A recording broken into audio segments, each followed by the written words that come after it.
Mark octopus, तो रुक जाओ, जल्दी आओ, जल्दी आओ, रुक जाओ, आ गया मैं, चट्टान के ऊपर जा रहा है।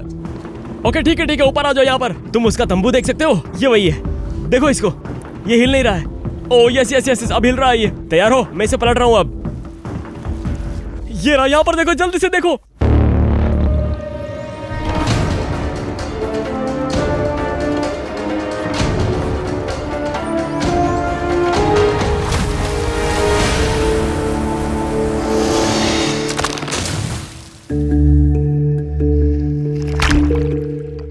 जब पश्चिमी तट पर लहरें टूटती है तो पानी की सतह के नीचे जीवों की एक पूरी दुनिया पनपती है। और जब तक आप कम ज्वार पर पहुंचते हैं तब तक आपके पास उनमें से कुछ से मिलने का बहुत अच्छा मौका होता है। हम अभी कम ज्वार के चरम पर हैं और जैसा आप देख सकते हो यहाँ पर अभी भी अंधेरा है।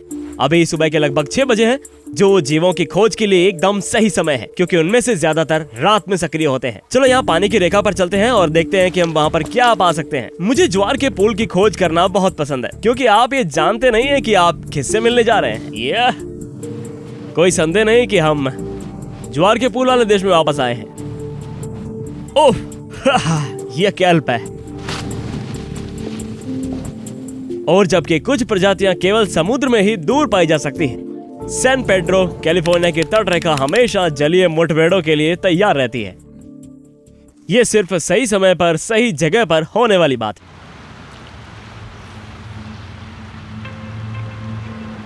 इसको देखो एक बार, आप जानते हो क्या है? देखो ये चल रहा है, यह है सी कुकुम्बर। और सी कुकुम्बर के बारे में सबसे अच्छी बात यह है कि ये वास्तव में अपने बट से सांस लेते हैं। देखता हूँ क्या मैं इसे उठा सकता हूँ। ये शायद ही पानी से बाहर आएगा। ये तो चिपचिपा है, ये बड़े चिपचिपे कीड़े जैसा है। और देखो इसको, ये बहुत बढ़िया लग रहा है। और ये पूरी तरह से उबड़ खाबड़ है और ये अपने पूरे शरीर की संरचना को पूरी तरह से बदल सकते हैं। और देखो ये अपने स्पाइक्स हटाने लगे हैं।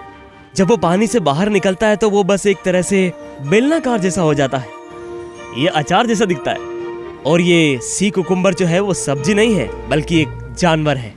ये पारिस्थितिकी तंत्र अविश्वसनीय रूप से विविध है, विभिन्न केकड़ों की प्रजातियों से लेकर विशाल काले समुद्री स्लग तक। और ये रहा देखो, मैं उठा सकता हूँ कैसे? हाँ बिल्कुल सेफ है। इंक नहीं डालेंगे ना मेरे पे? शायद थोड़ा चिपचिपा है लेकिन बस इतना ही है। ओह देखो इसको, ओह उठाता हूँ मैं इसे। ओह माय गॉश, ये कितना चिपचिपा है। देखो इसको, ओह माय गॉड कितना भारी है ये। मैं महसूस कर पा रहा हूँ, ये मेरी बाह को पकड़ रहा है। मेरा मतलब है कि मैं महसूस कर सकता हूँ कि ये वास्तव में मेरे चारों ओर लिपटा हुआ है जैसे। और जबकि स्लग और केकड़ों को देखना काफी आसान है, कुछ ऐसे जीव भी हैं जिन्हें खोजने के लिए आपको अधिक बारीकी से देखना होगा। वाह, इस पूल को देखो, ये पूल तो छोटे छोटे स्नेल से भरा हुआ है। ऐसा लगता है जैसे यहाँ उनका पूरा समाज रहता है। इसे उठाते हुए मुझे एक विशालकाय प्राणी जैसा लग रहा है। देखो ये कितना छोटा है, ये कमाल है। ब्रूटल स्टार, नवानाक्स, आइसोपॉड और सी स्टार कुछ ऐसे हैं जो ऐसे दिखते हैं जैसे वो किसी साइंस फिक्शन नोवेल से हो। बियॉन्ड द टाइड का निर्माण मेरी पसंदीदा पुस्तकों में से एक 20,000 लीग्स अंडर द सी से काफी प्रभावित था। बचपन में मैं अक्सर एक विशालकाय टेंटिकल सशस्त्र प्राणी से मिलने का सपना देखता था। और जबकि मुझे यहाँ ज्वार के तालाबों में गहरे समुद्र के किसी मॉन्स्टर को देखने की संभावना नहीं है, फिर भी अगली एक अच्छी चीज मिलने की संभावना है। यानी अगर मैं एक को पकड़ सकता हूँ तो। मार्क ऑक्टोपस, तो रुक जाओ, जल्दी आओ, जल्दी आओ, रुक जाओ, आ गया मैं, चट्टान के ऊपर जा रहा है। ओके ठीक है, ऊपर आ जाओ यहाँ पर। तुम उसका तंबू देख सकते हो, ये वही है, देखो इसको, ये हिल नहीं रहा है। ओह यस यस यस, अब हिल रहा है ये। तैयार हो, मैं इसे पलट रहा हूँ अब। ये रहा, यहाँ पर देखो, जल्दी से देखो। ओके अब मैं इसे उठाने जा रहा हूँ। मैं इसे चट्टान के नीचे जाने से पहले उठा लूंगा। इसको देखो यार, यस, ये है वही 2 धब्बों वाला ऑक्टोपस। देखो इसको, ओह माय गॉड, ये कितना अजीब लगता है। और ये छोटे छोटे इसके सारे सेक्शंस कब मेरी उंगलियों पर चढ़ रहे हैं। देखो, वाह, ये तो मेरे पास ही सेक्शन हो गया है। उस बूंद को देखो। ठीक है, मुझे छोटा सा कंटेनर दे दो, हमें उसे जितना जल्दी हो सके पानी में वापस लाना होगा। मैं अपने हाथों से इसे पानी में ऐसे डालूंगा, ऐसे होल्ड करके रखूंगा इसे। वाह, इसको देखने से ये बिल्कुल दूसरे ग्रह से आए एलियन जैसा नहीं लग रहा है क्या? देखो इसको कैसे पानी में अपने आप सेटल हो रहा है ये। ठीक है, तुम इस पर नजर रखना, मैं इसे पानी से भर दूंगा इस जगह को। मार्क, उसे भागने मत देना।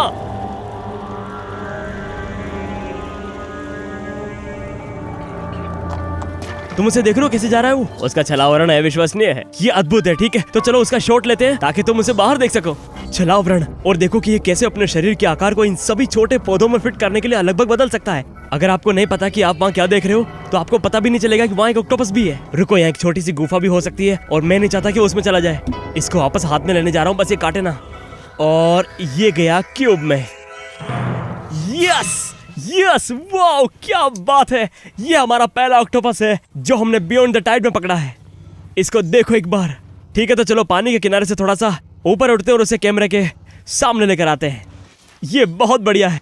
कोई शब्द नहीं है मेरे पास जो बता सके कि मैं अभी कितना उत्साहित हूँ एक ऑक्टोपस को पकड़ करके। ये 2 स्पॉट ऑक्टोपस है और जिस तरह से मैं इसे जानता हूँ उसके शरीर के किनारे पर 2 अलग ही नीले रंग के 2 छल्ले हैं। ये लगभग दूसरी आंखों की तरह दिखते हैं। ये शिकारियों के खिलाफ एक रक्षात्मक रणनीति के रूप में उपयोग किया जाता है।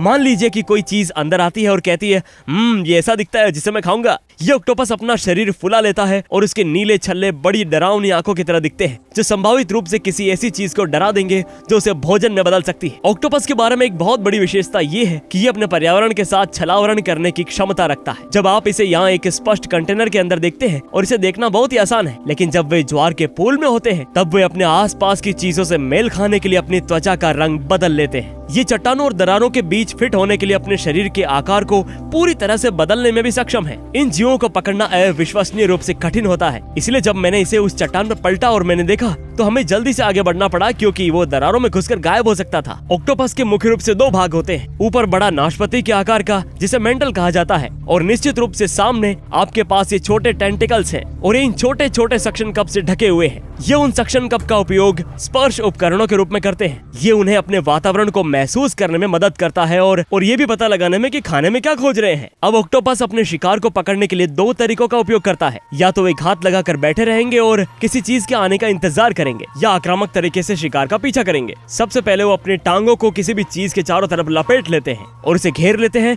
और अपनी चोंच का इस्तेमाल करके छेद कर देते हैं। जैसे मान लीजिए कि मोलस्क के खोल में एक विष इंजेक्ट करते हैं जिससे उन्हें पैरालिसिस हो जाता है। फिर वे शरीर को बाहर निकाल कर खा जाते हैं। एक खास चीज ये भी है कि ये इंक फेंक सकते हैं। आप मुझे कह रहे होंगे कायोटी तुमने इस जानवर को पकड़ा कैसे? इसने तुम पर इंक नहीं फेंकी? खैर मैं जानवर को खाने की कोशिश नहीं कर रहा हूँ, मैं इसे यथासंभव कोमलता से संभाल रहा हूँ। जब ये वास्तव में अपने शरीर से स्याही निकालते हैं तो बाहर नहीं फेंकते। ये इसे धीरे धीरे बाहर निकालते हैं और फिर उनके शरीर के किनारे साइफन पानी की एक जेट धारा को प्रोजेक्ट करता है जो एक बादल बनाता है जिससे वे बच निकलते हैं। ये इनके संभावित शिकारियों से बचने के लिए एक शानदार रक्षात्मक रणनीति है। तो कायोटी हम ऑक्टोपस को ऐसे कंटेनर में क्यों रखते हैं? ठीक है, क्योंकि एक जलीय जानवर है, इसलिए बहुत ही महत्वपूर्ण है कि जितना संभव हो सके पानी में हो। ये पानी के माध्यम से ऑक्सीजन ले रहा है, लेकिन मैं इसे यहाँ से निकाल सकता हूँ और मुझे यकीन है कि आप लोग यही सोच रहे होंगे कायोटी इस ऑक्टोपस को कैसा लग रहा होगा। मुझे इसे यहाँ से बाहर निकालने की कोशिश करनी चाहिए। आप भी जाओ, जितना संभव हो सकता है मैं इसे कोमलता से पकड़ रहा हूँ। ओह देखो इसे, और ऐसा लगता है जैसे मैंने अभी अभी अपने हाथ में छींका हो और एक विशाल बूगर मेरे हाथ में फिसल रहा है। तुम्हें मेरी बात पे विश्वास नहीं है? मार्क, सबके लिए काम करो, अपना हाथ आगे बढ़ाओ और उनको बताओ कि ऑक्टोपस वास्तव में कैसा लगता है हाथ में। ओह वाह, ये तो ठंडे बूगर की तरह महसूस हो रहा है कि नहीं? हाँ बिल्कुल, मुझे इसके सक्शन कप में महसूस हो रहा है। एक बड़ा सक्शनी हिलता डुलता बूगर, अजीब सा। इसमें कुछ गंध भी नहीं है वैसे, बिल्कुल नमकीन पानी की तरह। वापस कंटेनर में रख देते हैं। वाह, ये देखो, ये है एक दिलचस्प दिखने वाला प्राणी और मैं अभी इस जानवर से पूरी तरह से प्रभावित हूँ। अब इसे दुनिया में ऑक्टोपस की सबसे मिलनसार प्रजातियों में से एक माना जाता है। मुझे नहीं पता कि आप ऑक्टोपस के दोस्ताना होने का अंदाज कैसे लगा सकते हैं, लेकिन ये एक ऐसी प्रजाति है जो पालतू व्यापार में बहुत आम तौर पर पाई जाती है। मुख्य रूप से इसके विनम्र स्वभाव और इस तथ्य के कारण कि ये छोटे रहते हैं। आप खुद से सोच रहे होंगे क्या ये मेल है या फीमेल? ईमानदारी से कहूँ तो मुझे नहीं पता, लेकिन फीमेल ऑक्टोपस अविश्वसनीय रूप से अद्भुत माताएं होती है। ये एक बार में 70,000 तक अंडे दे सकती है और जब ये अपने अंडे देती है तो वे तब तक बैठी रहती है, बच्चों के फूटने तक उनकी रक्षा करती है। अब दुख की बात यह है कि कई बार माताएं भूख से थक कर मर भी जाती है, लेकिन सकारात्मक बात यह है कि लगभग 70,000 बच्चे ऑक्टोपस जीवन चक्र को जारी रखने के लिए वापस समुद्र में जा सकते हैं। हे कायोटी, बच्चे के लिए अविश्वसनीय रूप से भी जहरीली हो सकती है। इसलिए अगर आप जब वाइल्ड में ऑक्टोपस देखते हैं तो हमेशा बेहतर होगा कि आप जानवर को उसके प्राकृतिक परिवेश में ही निहारें। जब तक आप उसे संभालने की कोशिश नहीं करते तब तक आपको सुरक्षित मुठभेड़ की गारंटी है। अगर आपको बियॉन्ड द टाइड का ये एपिसोड पसंद आया तो वापस जाकर जरूर देखें कि कैसे मैं दुनिया की सबसे बड़ी स्लग प्रजाति ब्लैक सी हर से बुरी तरह से घायल हो गया। ब्रेव वाइल्डनेस चैनल को सब्सक्राइब करें ताकि आप मेरे और क्रू के साथ हमेशा अगले बड़े एडवेंचर में शामिल हो सके। मैं महसूस कर सकता हूँ कि ये मेरी बाह को पकड़ रहा है। मेरा मतलब है कि मैं महसूस कर पा रहा हूँ कि ये वास्तव में मेरे चारों ओर लिपट रहा है। वो काट नहीं सकता है ना ये लोग शाकाहारी है। ये ज्यादातर शैवाल और केल्प खाते हैं।